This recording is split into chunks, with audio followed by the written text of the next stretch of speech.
যে কোনো ভালো কাজ, ভালো গোল অ্যাচিভ করতে গেলে তো কষ্ট করতে হয়, কঠিন হবেই। জনগণকে কনভিন্স করাটাই হচ্ছে আমাদের ইঞ্জিনিয়ারিং। আমার নাম খালেদ মুহিউদ্দিন। আপনাকে আমি নিউ ইয়র্কের ঠিকানায় কাজ করি। আপনাকে ১ম এ অভিনন্দন জানাই। আপনি আ জয়লাভ করেছেন। কিন্তু একটু প্রশ্ন করি যে গত সরকার চলে যাওয়ার পর থেকে কিন্তু আপনি বলে আসছেন যে এই নির্বাচনটা খুব সহজ হবে না। যদিও নির্বাচনটা খুব সহজই হওয়ার কথা আপনার জনপ্রিয়তা, বিএনপির জনপ্রিয়তা সবকিছু মিলে। এখন আমার প্রশ্ন নির্বাচনটা তো হয়ে গেল, এটা অনেক সহজ ছিল কিনা আপনার কাছে? আর এই প্রশ্নটার একটা ছোট্ট লেজ হলো যে এরকম যে একটু অভয় দিলে বলি যে আপনাকে কোনো এই ২০০ বেশি আসন পাওয়ার জন্য আপনাকে কোনো ইঞ্জিনিয়ারিং করতে হইল কিনা? It's like thank you so much.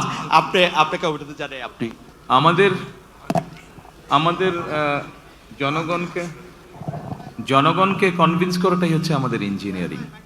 জনগণকে আমাদের যে ইঞ্জিনিয়ারিংটা ছিল সেটা হচ্ছে জনগণকে আমাদের পক্ষে নিয়ে আসা, সেটাতে আলহামদুলিল্লাহ আমরা সফল হয়েছি।